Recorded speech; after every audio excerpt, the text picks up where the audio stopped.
Buen domingo, día 2 de febrero de 2025. Hoy vamos a comentar, vamos a utilizar como excusa para hacer un comentario que viene al caso de lo que está ocurriendo en el mundo. Bueno, es lo típico, dedicamos el domingo un poco a hacer balance, todos nosotros, ¿verdad? Hacer un poco de balance y tratar de asentar una idea en nuestras cabezas acerca de qué es lo que cabe esperar en lo sucesivo, ¿no? En torno a este mundo tan ajetreado. Y una de esas cosas nos lleva a, por ejemplo, reflexiones como la que hace Bernard en Moon of Alabama. Alguien amablemente nos ha sugerido que comentemos esto y la verdad es que sí, viene al caso y podemos ir comentando algunas cosas importantes acerca del panorama geopolítico tal y como se está presentando. Fíjense, en Moon of Alabama nos dicen que Rubio, es decir, el actual secretario de Estado de Estados Unidos, es decir, lo que normalmente en Europa se entiende como ministro de Exteriores, aunque tiene también otras funciones, digamos que es una figura importante dentro de la administración Trump. Y Rubio dice, no es normal para el mundo tener un poder unipolar. Entonces, bueno, Rubio entra ya en el juego político echándole la culpa a la administración Biden de que abusaron de esa pretensión de dominio unipolar y todo esto. Bueno, a ver, necesitamos poner un poco de contexto si es que queremos entender algo al respecto de esto.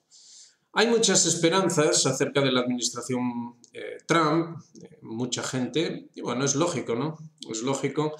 Y desde luego aquí no hemos dudado en ningún momento de que dentro de la administración Trump o incluso en la cabeza del propio Donald Trump hay buenas intenciones. No vamos a dudar de eso, no se trata de eso. Aquí siempre llamamos la atención acerca de las estructuras, de aquello que está por encima de los individuos, de aquello que está por encima también de los países, de las políticas que implementan los países, porque condicionan antes, digamos que condicionan ya la forma de pensar, las mentalidades de este país o aquel país, esta persona o aquella persona.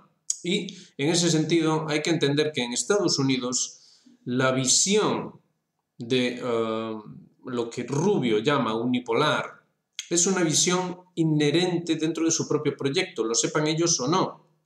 Es decir, tenemos a un Estados Unidos que venía en su primera etapa histórica. Ya saben que Estados Unidos es un país muy nuevo que empieza su andadura a finales del siglo XVIII, muy a finales del siglo XVIII, y digamos que en su primera etapa optaron por una línea que se ha dado en llamar aislacionista, pero que, bueno, en realidad no es así. Ellos siempre fueron expandiéndose dentro de un ámbito que después se reinterpretó como que era suyo y ya está. Pero en realidad siempre fueron expandiéndose. Entonces, cuando aparece la famosa doctrina Monroe a principios del siglo XIX, pues básicamente se trata de estipular una línea de que Europa, obviamente se referían principalmente al Reino Unido, pero Europa en general no puede inmiscuirse en los asuntos americanos. Y claro, ahí ya entra la ambigüedad de qué significa americanos. Obviamente, a día de hoy, americanos para un estadounidense significa exclusivamente estadounidense, no significa americano como perteneciente al continente americano. Entonces, cuando dicen América para los americanos, ahí es gracioso porque no están queriendo decir Estados Unidos para los americanos, sino América como continente para los estadounidenses. Esto es lo primero que hay que entender, porque si no se entiende esto es sencillamente imposible llegar a entender qué es lo que plantea Rubio y por qué. Entonces, Rubio, fíjense, es de origen no estadounidense, pero aquí es donde está el punto. Cuando se dice América para los americanos, lo que se quiere decir es que Estados Unidos, digamos que representa la esencia de América. Entonces, cualquier americano, de cualquier punto del continente americano, digamos que va a encontrar en Estados Unidos su hogar, su casa. Esto hace referencia a cuestiones civilizatorias que no se quieren tener en consideración, vale, de acuerdo, pero que están ahí, existen y forman parte de los condicionantes de cualquier país, de cualquier región, de cualquier persona, etcétera, etcétera. Guste o no, es así. Entonces, Estados Unidos cumple esa función, se entienda o no se entienda. Esta función, ¿por qué razón acaba siendo unipolar por necesidad? Por algo muy simple, y es que Estados Unidos no solo es un país americano que se ve a sí mismo como la esencia de América, es algo más que eso, es el heredero natural de Europa. Estados Unidos nace como un proyecto específicamente europeo, pero que se lleva a cabo en América, en Estados Unidos. Es un proyecto específicamente europeo. ¿Cómo podemos entender esto? Pues podemos entenderlo comparándolo con el caso español. Por ejemplo, en el caso español, la América española o la América portuguesa, que también pasaba lo mismo, incluso hasta cierto punto la América francesa, pero bueno, restringiéndonos a la América española, no era ese el caso, no era un proyecto europeo que se llevaba a América, sino que ahí lo que se produjo fue una unión o complementariedad de diferentes civilizaciones bajo, eso sí, el liderazgo de España, de la España que venía de Europa, obviamente. No es el caso así en Estados Unidos, y esto es algo que es necesario entenderlo. Estados Unidos no nace de este modo. Estados Unidos nace como siendo algo puramente europeo. Primero, desde la propia Inglaterra, es decir, las 13 colonias, las famosas 13 colonias, nacen como siendo una extensión del poder inglés en América. No hay ningún tipo de complementariedad, ni de entendimiento, ni de aproximación, ni nada con las poblaciones que vivían allí, en esa América del Norte. No hay absolutamente nada de esto. Y esto obviamente hay que entenderlo. Hay una noción de que esa tierra, las poblaciones de esa tierra, serían análogas a las poblaciones que había en la tierra prometida, dentro del marco de la Biblia, dentro del marco del éxodo del pueblo judío, con esas poblaciones que estaban establecidas en lo que iba a ser el Israel bíblico y que debían ser desalojadas, aniquiladas. Entonces esto nos lleva también a comprender mejor lo que está pasando ahora mismo en Palestina. Pero para no salirnos del tema, esta es la manera en la que se establece el poder inglés en América del Norte. Pero es que después, cuando ya se produce la emancipación de esas 13 colonias, del yugo de la corona inglesa, ¿de qué manera se produce? Se produce puramente a raíz de la Revolución Francesa o de lo que estaba de hecho germinando y que después se iba a manifestar como Revolución Francesa. Esto se mueve dentro de unos círculos muy definidos y muy claros, no es ningún secreto tampoco, hay documentación abundante de sociedades secretas dentro de Europa. En el ámbito de la masonería, sí, pero también en otros ámbitos. Pero siempre, insistimos, con un punto de vista político. Es decir, se entendía que esas sociedades secretas, esas organizaciones iniciáticas y todo eso, cumplían una función, antes que nada, política dentro de un marco de tierra prometida para América del Norte, que a su vez, insistimos, era como la esencia de toda América, de toda ella. Entonces, si entendemos esto y entendemos también qué significó la propia Revolución Francesa dentro de Europa, ya podemos empezar a entender por qué esto del unipolarismo y por qué Estados Unidos se ve a sí mismo como heredero de eso. Entonces, ¿a dónde vamos con todo esto? Pues a que cuando Rubio hace estas declaraciones que vamos a leer ahora, en realidad lo que está diciendo no es lo que parece, sino que es algo que hay que entenderlo dentro de su contexto. Así que vamos a leerlo. Cuando nuestros intereses se alinean es cuando hay socios y alianzas. Es decir, es cuando se hacen socios y alianzas.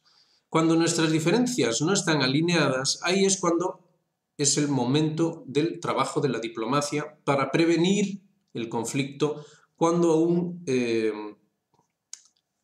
cuando va en contra de los intereses nacionales o dentro de los intereses nacionales y dentro de una comprensión,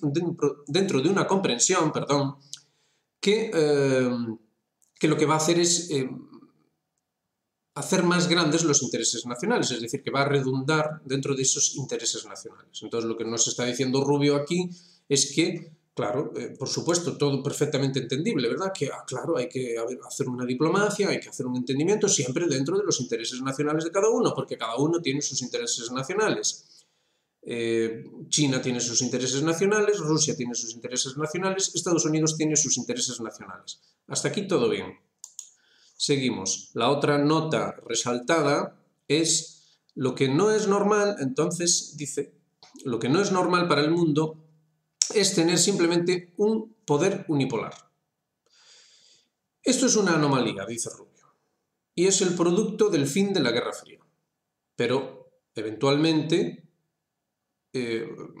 se llega a un punto, esto es lo gracioso, eventualmente la idea es llegar a un punto en el que se produzca un mundo multipolar.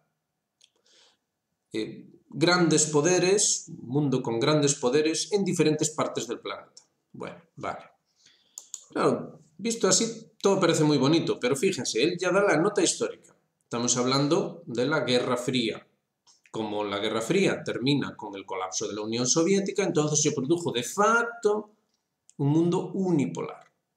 Pero entonces él dice, ahora dice, que no, es que el mundo es mejor que sea multipolar. Pero ¿sobre qué base? ¿Sobre qué base va a ser multipolar? Si seguimos la línea que estábamos llevando hasta aquí, de que Estados Unidos es producto no solo de Inglaterra, sino también de Europa, del proyecto que se lleva a cabo en la Revolución Francesa y los padres fundadores de Estados Unidos, de hecho, fueron protagonistas dentro de todo el proceso que después iba a llevar a la Revolución Francesa, estaban ahí, conocían de primera mano a todos los líderes, todas las doctrinas, etcétera, etcétera. Entonces, dentro de esa doble origen de Estados Unidos, por un lado inglés, por otro lado francés en ese sentido revolucionario, no francés, pero sí europeo, con una ideología moderna de esa revolución francesa. Si lo entendemos así, entonces vemos que la deriva que va a haber en Europa va a llevar a una revolución y contrarrevolución. Por un lado tenemos la revolución que va a derivar en última instancia en esa Unión Soviética precisamente y por otro lado contrarrevolución que va a derivar entre otras cosas en la Alemania del periodo de entreguerras, como saben, o la Italia del periodo de entreguerras y esa ideología fascista y derivaciones de ese tipo. Tenemos una bifurcación. Entonces, ¿qué ocurre en Estados Unidos con todo esto?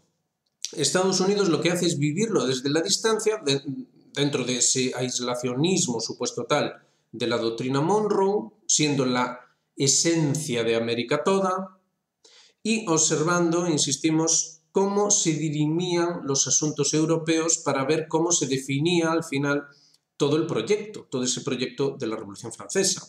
Entonces esa lucha es una lucha entre ese fascismo y ese comunismo, para decirlo así de manera muy rápida, dentro de un contexto capitalista. Es decir, hay una cosa a la que Estados Unidos no renuncia en ningún momento y mantiene una posición clara al respecto. Siempre son capitalistas. Entonces ya se va entendiendo un poco mejor. Entonces, cuando Rubio nos dice todo esto, todas estas cosas que hemos leído, ojo, porque esto hay que entenderlo dentro de un contexto capitalista, exclusivamente capitalista. Aquí no se hace referencia a ninguna otra cosa, ni se acepta de ninguna manera otra cosa. Y de hecho, fíjense cómo ya se cataloga tanto a Irán como a Corea del Norte como siendo estados canalla. Entonces, en ese sentido, Rubio sigue totalmente la línea de siempre de Estados Unidos. No hay nada nuevo en esto. Entonces, aquí tenemos a Larry Johnson diciéndonos, fíjense, ¿cuál es entonces el objetivo de Trump? ¿Está simplemente intentando hacer una declaración acerca del flujo ilegal de narcóticos y de inmigrantes y de todas estas cosas? Obviamente aquí Johnson está hablando de toda esta polémica en torno a los aranceles que acaban de ser aprobados por Trump. Entonces, ¿qué es lo que intenta Trump?, se pregunta Larry Johnson. Y fíjense, al final, por supuesto él no llega a ninguna conclusión clara, pero menciona Panamá, menciona a China, menciona ese Hong Kong, esas compañías basadas en Hong Kong que manejan el transporte de contenedores y el paso por el canal. ¿Y a dónde va a ir el señor Marco Rubio antes de nada en su viaje inaugural? A Panamá. Entonces, tenemos una visión ya más adecuada acerca de qué es lo que trata de decirnos Marco Rubio dentro del contexto de este artículo de Moon of Alabama. Se trata de entender, insistimos, cuál es el sentido último de Estados Unidos como proyecto país o como proyecto civilizatorio, como sea que ustedes lo quieran ver. Y entonces, ¿se sale Marco Rubio de ese proyecto? Según sugiere Moon of Alabama, pareciera que hay un atisbo de esperanza, pero en realidad, a nuestro entender, no lo hay en absoluto, no porque no quiera Marco Rubio, no porque no quiera Donald Trump, sino porque sencillamente es algo inherente a Estados Unidos. Entonces, Estados Unidos no puede traicionar su propia identidad, la cual se definió, insistimos, de un elemento inglés, de un elemento revolucionario francés, con un choque, una lucha entre dos paradigmas, el paradigma comunista, el paradigma fascista, pero para Estados Unidos siempre de fondo, aunque estuvieran luchando estos dos, para Estados Unidos siempre de fondo, capitalismo y nada más que capitalismo. No se admite ninguna otra cosa. Entonces, el capitalismo, en última instancia, ¿qué es lo que busca? La optimización del beneficio, esto es más que obvio. ¿Cómo se puede optimizar el beneficio mejor que de ninguna otra manera? Y ahí es donde vamos a esa cuestión que se cataloga como unipolar.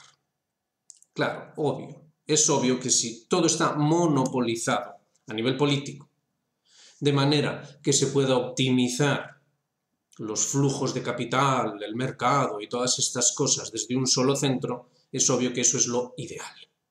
Entonces, multipolar, no. Que el señor Rubio pueda ser honesto y sincero cuando dice que lo ideal sea un mundo multipolar, sí, seguro que lo es. ¿Entra dentro de la lógica de Estados Unidos, de su planteamiento como país? No, en absoluto. Entonces aquí cada cual puede sacar sus conclusiones, ¿no? Una cosa es que a nivel político nos caiga simpático o antipático este o aquel, y otra cosa es la realidad de lo que por lo demás son los fundamentos mismos de un Estado, de una nación, de un país, lo que sea que le queramos llamar. Entonces, esto es a nuestro entender el análisis adecuado de este artículo de Moon of Alabama. No creemos que Estados Unidos vaya a ir por esa vía multipolar en absoluto. Sencillamente no es lógico, no es coherente con su propia historia. Y ya después habría que hablar de los elementos actuales. Ya no hablamos de historia, sino de los elementos actuales para Estados Unidos. ¿Le compensa a Estados Unidos ahora mismo un modelo multipolar? Amigo, ahí es donde entra la cuestión. Siempre y cuando pueda reconfigurar su imperio. Siempre y cuando pueda volver a jugar esa baza de ser la esencia de América. Siempre y cuando pueda jugar esa baza de América para los americanos. Esa doctrina Monroe. Si puede reconfigurar su imperio como un imperio puramente americano, de norte a sur, lo cual, digamos que le daría en realidad una nueva oportunidad de hacerse de nuevo con el mundo, básicamente, para entendernos, siempre y cuando pueda hacer eso, entonces sí. Entonces dejemos que sea multipolar esto y después ya veremos. Es decir, en el corto plazo sí, en el largo plazo, bueno, todos sabemos que no, pero lo dejamos ahí. Esto es el resumen que se puede hacer acerca de este artículo.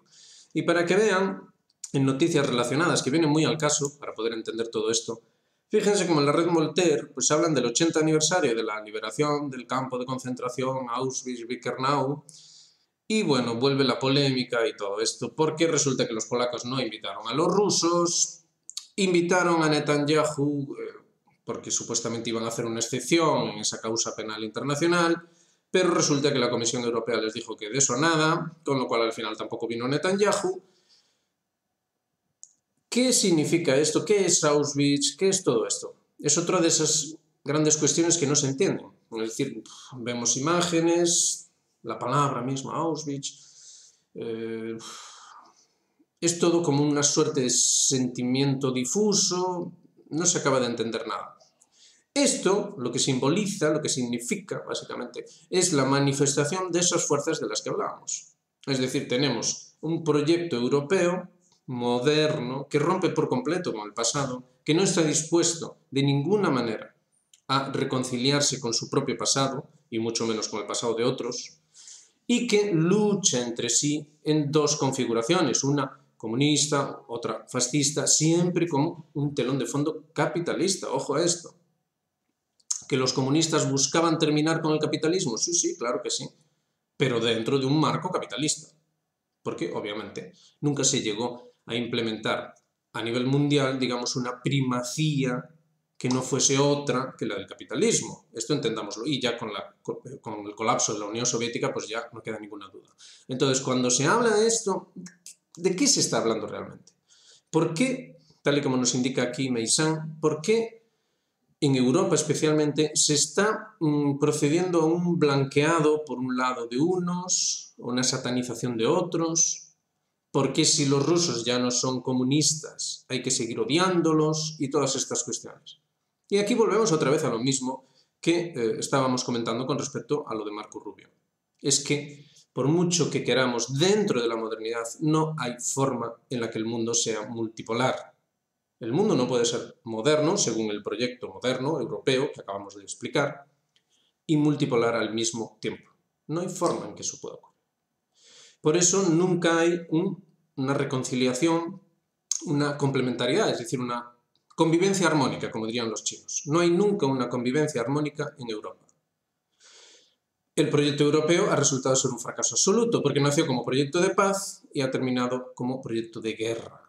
Fíjense que lo decíamos ayer, como el propio Orbán decía con toda claridad, Bruselas quiere seguir la guerra. Es decir, aunque Estados Unidos no respalde eso, da igual, van a seguir la guerra. Aunque sea absurdo, da igual, van a seguir la guerra. Aunque no puedan ganarla, da igual, van a seguir la guerra. ¿Y dónde deriva todo? En cuestiones ideológicas que de manera confusa acaban convergiendo en cosas como esto que nos detalla en la Red Voltaire. ¿Qué es lo que está pasando aquí? Hay una gran confusión, una gran falta de comprensión acerca de qué es lo que realmente está pasando aquí. Mientras no aceptemos las cosas que llevamos diciendo en este canal desde todo este tiempo, cosas que no las decimos nosotros, no es porque las digamos nosotros, sino porque realmente están ahí, son elementos que están ahí, que han sido comentados por algunos, pero que nunca se les ha querido dar, digamos, una visibilidad, una seriedad acerca de la necesidad de al menos tratarlo, como mínimo debatirlo, acerca de que el origen de todo el problema actual viene del proyecto moderno. Es decir, no, la humanidad no siempre funcionó de esta manera, la humanidad sí que vivía según estos principios que dice el señor Rubio, sí que es verdad, cada uno seguía sus intereses, claro que sí, pero sin inmiscuirse en los intereses del otro, es decir, lo que se buscaba era esa convivencia armónica que dicen los chinos. ¿Podía haber guerras? Claro que podía haber guerras, de hecho las había. ¿Podía haber conflictos de todo tipo? Por supuesto que había conflictos de todo tipo. Se entendía, atención a esto, se entendía que uno de esos polos debía prevalecer de forma absoluta sobre los otros. No, nunca se entendió tal cosa, nunca. Esto es algo específicamente moderno. Esto es algo específicamente moderno y que nace de forma nítida con la Revolución Francesa. En la Revolución Francesa se confunde lo general con lo universal y se dice que los principios que allí se establecieron deben ser necesariamente universales, es decir, unipolares. Es un criterio que debe ser respetado, debe ser seguido por absolutamente todo el mundo, todo el planeta. Esta es la gran cuestión que es necesario entender y que siempre estamos diciendo en este canal, esperemos que se entienda, porque mientras no se comprenda este asunto de base, nunca se va a llegar ni a una comprensión auténtica de qué es lo que pasa en el mundo, ni a un arreglo pacífico dentro del conflicto y todo lo que ustedes quieran, pero pacífico a nivel planetario, es decir, a nivel de evitar guerras mundiales, guerras potencialmente de aniquilación nuclear, etcétera, etcétera, nunca se va a llegar. Y por eso concluimos el análisis de hoy con esta noticia. Fíjense, la responsabilidad del ataque del ejército ucraniano contra la escuela internado en Susa recae sobre los patrocinadores del régimen de Kiev. Esto lo dijo Zaharova. Todos los organizadores y autores del ataque serán castigados conforme a la ley. La Cancillería de Rusia pidió a las estructuras internacionales que condenaran enérgicamente dicho crimen del ejército ucraniano. Bueno, este crimen está vinculado a este problema.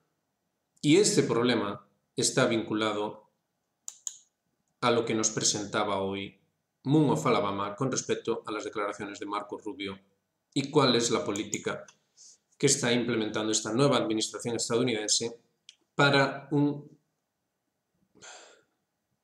fin de la era unipolar y el establecimiento de una era multipolar. Es, insistimos, imposible según los parámetros modernos. Esto sencillamente no va a ocurrir.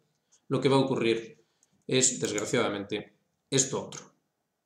No va a haber forma en la que se alcance un entendimiento entre Rusia y Estados Unidos en la medida en la que se persista en la idea de adquirir o universalizar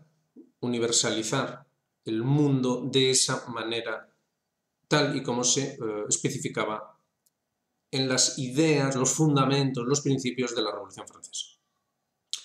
Esto es lo que queríamos decir hoy. Esperemos que ayude un poco a arrojar un poco de luz acerca de todo este tremendo caos.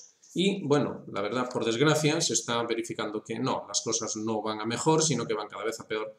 Y la llegada de Donald Trump al poder en Estados Unidos no va a significar ningún cambio mientras no se tenga en consideración todo esto. ¿Y hay alguna señal, hay algún indicio de que la administración Trump vaya a tener en consideración estos elementos para llegar a un entendimiento genuino sobre otras bases? Es decir, preguntar a los rusos, preguntar a los chinos, bueno, ¿ustedes qué idea del mundo tienen? ¿Cómo se podría llegar a una multipolaridad que de verdad funcionase? No, no hay nada que haga pensar en eso. Ellos creen, por eso lo destacábamos, a pies juntillas en el capitalismo, es decir, todo debe ser capitalista y según esa lógica capitalista y dentro de esos formatos se va a llegar a una unipolaridad con otro nombre. Pues a lo mejor le van a llamar multipolar, pero en realidad va a ser unipolar. Y obviamente ni los rusos ni los chinos, entre otros, van a poder aceptarlo. Así que la guerra, en ese sentido, es total y absolutamente inevitable. Y las lecciones del pasado, que se suponía que se habían aprendido, se suponía que se había sacado alguna conclusión, pues nada en absoluto, ninguna conclusión en absoluto. No se ha entendido absolutamente nada de por qué ocurrió lo que ocurrió en la Segunda Guerra Mundial y por qué no podía más que volver a reproducirse en un tiempo indeterminado. Al final acabaron pasando solo unas pocas décadas. Y, de hecho, pues bueno, solo puede otra vez derivar en lo mismo y derivar en lo mismo. Por eso, esas políticas tan extrañas, insistimos, de blanqueo de... Bueno, los rusos han vinculado esto con esas ideologías de corte fascista. ¿Y por qué ese blanqueo dentro de Europa de esas ideologías de corte fascista? Es decir, ¿por qué se está jugando este tipo de juego? En realidad, en última instancia, es un juego que lo que trata es de evitar poner los acentos donde de verdad corresponde. Es decir, que no es tanto una cuestión política puntual de una administración concreta, cuanto una cuestión civilizatoria, es decir, de largos periodos que además hacen llamada a la idiosincrasia de los bloques amplios, pues por ejemplo toda Europa, lo que se entiende como Occidente y cosas así por el estilo, que, insistimos, tienen una serie de nociones centrales, las cuales son incompatibles de forma absoluta con cualquier multipolarismo tal y como lo plantean rusos y chinos. Es incompatible del todo. Entonces, sea por H o por B, después se va a interpretar en tono político. Pues esto o lo otro, no, es que este tuvo la culpa, no, la culpa la tuvo el otro, es que este lo hizo mal, no, el otro lo hizo mal, etcétera, etcétera. Pero en realidad eso es irrelevante. Es decir, esto iba a ocurrir, se iba a interpretar de manera política como le dé la gana a cada cual, pero en realidad las razones no son políticas, las razones son civilizatorias. Es decir, no había forma de llegar a otro entendimiento. Entonces, ahora precisamente que estamos en plena guerra comercial, guerra de aranceles, que ya ha comenzado, la ha comenzado Donald Trump, pues se ve con toda claridad que no hay forma en la que se pueda llegar a un entendimiento sobre una base multipolar mientras no se resuelvan las líneas directrices a nivel civilizatorio. Cosa que, insistimos, no hay ningún signo por parte de la administración Trump de que se vaya a hacer en absoluto. No hay ningún signo. En fin, lo dejamos ahí. Ya saben, hagan me gusta, suscríbanse, activen notificaciones y háganse miembros de Geopolítica Actual. Pasen un buen domingo y nos vemos en la próxima.